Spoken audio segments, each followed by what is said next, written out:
जय श्री राम सभी भक्तों को। जय माता की। फिर एक नई वीडियो के साथ हाजिर हो गए हैं और आज की जो हमारी वीडियो है इसमें आप बताइए, क्या कोई हमारी पूजा को भी बंधन में कर सकता है। हमारे पास एक भगत आते हैं, प्रवीण धीमान नाम है, और वो कहते हैं कि गुरुजी इस पर जरूर वीडियो बनाइए कि भाई हमारी पूजा को भी कोई बांध सकता है। अगर बांध सकता है तो उसको कैसे बंधन मुक्त करें। तो आज की वीडियो इसी विषय पे है, हमारे साथ अंत तक बने रहिए, तभी आपको सारी वीडियो समझ में आएगी। अगर वीडियो अच्छी लगती है तो लाइक करें, शेयर करें, कमेंट करें। चैनल पे पहली बार देख रहे हैं और अभी तक चैनल को सब्सक्राइब नहीं किया है तो सब्सक्राइब करके रखिए। चलिए शुरू करते हैं आज की वीडियो। जय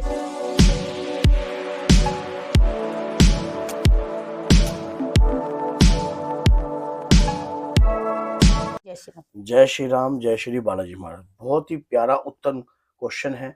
क्या हमारी शक्ति को कोई बांध सकता है? हमारी पूजा को कोई बांध सकता है? हम जो दिन रात अपने इष्ट, अपने आराध्य, अपने हनुमान जी महाराज, माँ दुर्गा की जो पूजा याचना करते हैं, क्या उस शक्ति को भी बंधन में किया जा सकता है?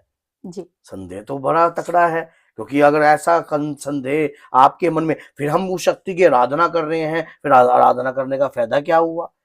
देखिए, ऐसा होता है, अगर आपके मन में भी अगर आपको ऐसा लगता है, देखिए, शक्ति को वचनबद्ध किया जा सकता है, शक्ति से वचन लिए जा सकते हैं, वचनबद्ध किया जा सकता है, शक्ति को रोका जा सकता है। मतलब क्या शक्ति बंधन में नहीं आती है? शक्ति बंधन में नहीं आती, वचनबद्ध जरूर होती है।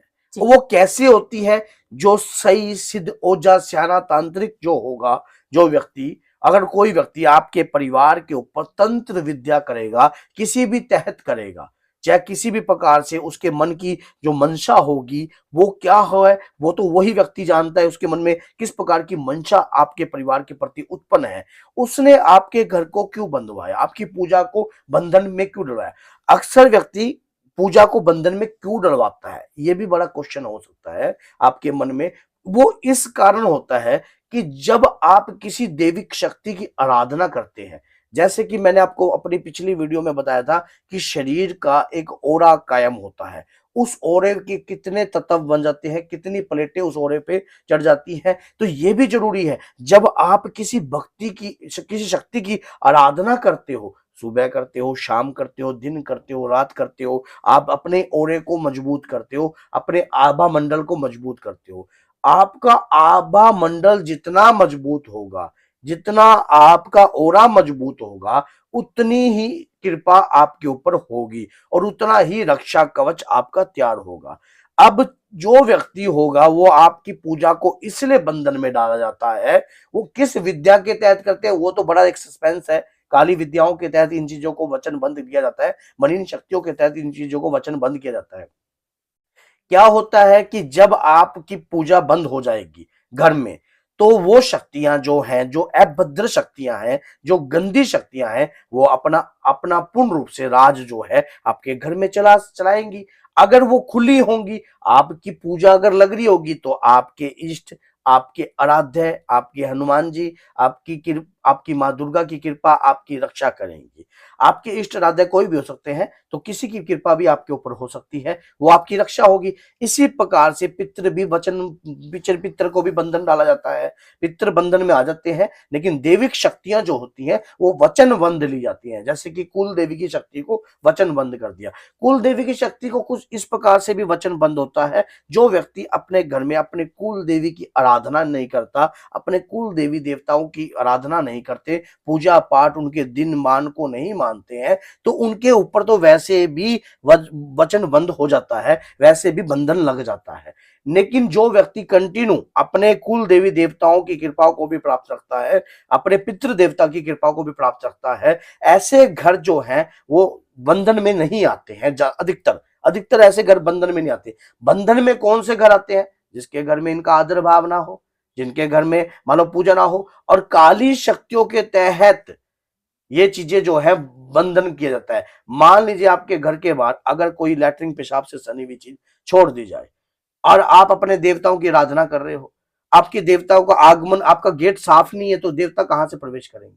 घर के अंदर गंदगी खिंडी हुई है, तो आप पहले सफाई करोगे तभी कोई चीज शक्ति आगमन होगी। आपके घर में सुगंध। तो मेरा एक ये सवाल है कि अगर हमारे देवी देवता जो है बंधन में है या पूजा हमारी बंधन में है, तो कैसे हम जो है उनको मुक्त कर सकते हैं, कैसे अपनी पूजा को हम भगवान तक स्वीकार करवाएं? आपका क्वेश्चन तो वैसे ये था कि मतलब क्या पूजा भी बंधन में हो सकती है, लेकिन हाँ, अगर आपने बीच में ये क्वेश्चन पूछा तो इसका भी मैं आपको जवाब देता हूँ कि सबसे पहली बात तो ये होती है, अगर आपको अपनी पूजा को बंधन मुक्त करना है कि आपकी पूजा बंधन में ना आए आए ना, ना, जीवन में कभी भी ना अगर आए। आ गई है तो फिर भी हमें पता लग जाता है अगर जैसे अगर वीडियो आ से। गई है तो उसके संकेत ये हैं कि आपकी पूजा बंधन में है, तो आप जितनी पूजा कर रहे हो उतना ही दुखी हो रहे हो, व्यर्थ में जा रही है। आप उतना ही तंग हो रहे हो। आप पूजा कर रहे हो, कोई आपकी सुनवाई नहीं हो रही है, कहीं से आपको आसरा प्राप्त नहीं हो रहा है, कहीं ना कहीं से आप कुछ भी कार्य, जैसे भी किसी ओझा स्याणे या किसी भी व्यक्ति के पास आप जाते हो तो तुरंत घर में खलबली मच जाती है। और कहीं ना कहीं ऐसा होता है कि कोई भी शुभ कार्य है, कोई भी मांगलिक कार्य है, आप घर में करने की कोशिश करते हो तो आपके घर के अंदर उसी समय क्लेश उत्पन्न होता है। ये सबसे बड़े संकेत आपको बताए कि आपकी पूजा बंधन में है। आपकी पूजा का आप कर तो रहे हो, पूरी लगन से कर रहे हो, लेकिन याद रखना, ये भी कुछ कहते हैं कि कुछ पाप का घड़ा 12 साल बाद भर ही जाता है। तो उसी प्रकार से क्या होता है कि एक समय होता है किसी भी शक्ति का भेजा हुआ, वो समय के तहत, वो टारगेट के तहत वो कार्य करती है। लेकिन अगर हमारे इष्ट, हमारे आराध्य, हमारे गुरुदेव, हमारे कुल देवी देवताओं की कृपा अगर हमारे ऊपर पूर्ण रूप से रहती है तो हमारी शक्तियां वचनबद्ध नहीं हो सकती, क्योंकि हम उनका नित्य नेम से उनकी आराधना करते हैं, उनकी पूजा करते हैं। लेकिन पूजा भी किस प्रकार की, स्वार्थ से जुड़ी हुई पूजा नहीं है, अंतर मन की जागृत पूजा। अगर आपको अपने इष्ट के प्रति पूर्ण रूप से विश्वास है, प्रेम है, तो आपके इष्ट किसी भी शक्ति, किसी भी मंत्र के तहत बंधन में नहीं आते। और आपको पता है कि हनुमान जी कभी भी बंधन में नहीं आते। हनुमान जी हर शक्ति का सम्मान करते हैं। अगर आपके घर में हनुमान जी की पूजा ही नहीं होती है, हनुमान जी की पूजा चल ही नहीं रही है आपके घर में, नेचुरल सी बात है, आपके घर में हनुमान जी की पूजा चल ही नहीं रही है और हनुमान जी की दिया जोत बाती आप करते नहीं हो, तो आपके घर को आसानी से बंधन में लिया जा सकता है, आपके घर को आसानी से बांधा जा सकता है, क्योंकि ऐसे व्यक्ति ऐसे मौके का ही इंतजार करते हैं। और पूजा बांधने का सबसे बड़ा टारगेट यही होता है, आपकी शक्ति ना बढ़े, आपके घर में मलिन शक्ति राज करे और गंदी शक्तियां आपके ऊपर पूर्ण छत्र छाया बना के रखे। अगर कहीं ना कहीं अगर आपकी पूजा चलती रहती तो गंदी जगह चीजें जो है आपके घर में अपनी जगह नहीं नहीं बना बना। सकती। तो बोलिए जय सीताराम, जय श्री बालाजी।